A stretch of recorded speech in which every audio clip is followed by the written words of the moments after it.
Әгәр исән булса, милләтебезнең бөтен Рәсәй күләмендә танылган әдипләребезнең берсе, ялкынлы публицист һәм сизгер күңелле әдәби тәнкыйтьче Рафаэль Мостафинга май аенда 90 яшь тулган булыр иде.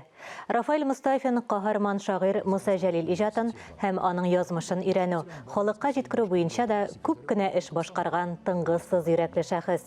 Татарстан журналистлар берлегендә 21 май көнне Рафаэль Мостафинны искә алу кичәсе булачак. Аны берлек һәм милли глобаль медиа чаралар кафедрасы оештыра. Аның бөтен гомере иҗаты университет белән бәйле, чөнки ул бердә белем алган, аның студент еллары бердә узган. Ул бердә аспирантурада укыган.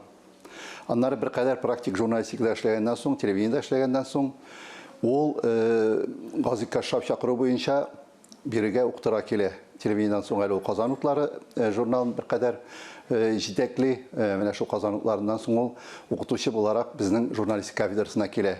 Бу 68нче ел. Инде алар Гази Кашшаф белән шактый нык кына иҗади эшләр башкаралар Муса Җәлил мирасын барлау буенча. Гази Кашшаф анда үзенең инде дәвамчысын күрә.